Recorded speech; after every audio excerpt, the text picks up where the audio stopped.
அஸ்ஸலாமு அலைக்கும் வரஹ்மத்துல்லாஹி வரகாத்துஹு.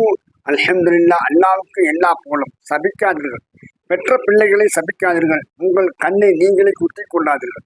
நபி ஸல்லல்லாஹு அலைஹி வஸல்லம் அவர்கள் கூறினார்கள், உங்களுடைய குழந்தைகளுக்கு எதிராக பிரார்த்திக்காதீர்கள். அல்லாஹ்விடம் பிரார்த்தனை ஒப்புக்கொள்ளப்படும் ஒரு நேரம் உண்டு. அவ்வாறு ஒப்புக்கொள்ளப்படும் நேரத்தில் நீங்கள் ஏதாவது பிரார்த்தித்து அதை அல்லாஹ் ஏற்றுக்கொள்ள காரணமாகி விடாதீர்கள். அபூதாவுத் முஸ்லிமில் இந்த ஹதீஸ் பதிவு செய்யப்படுகிறது.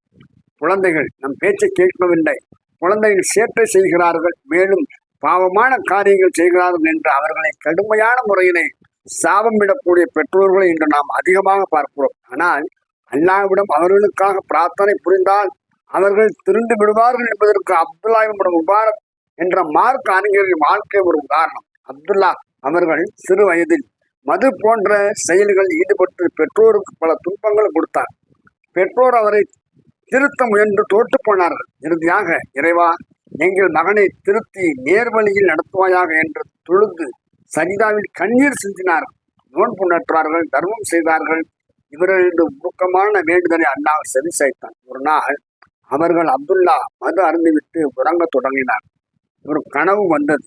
அந்த கனவில் ஒரு பறவை பாடியது, இறைவனை நினைத்து உன் இதயம் நடுக்கும் நேரம் வரவில்லையா?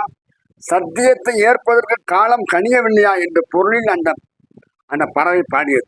அப்துல்லா உறக்கம் கலைந்து எழுந்தார், நன்றாக குளித்தார், பிறகு இறைவனை தொழுதார்.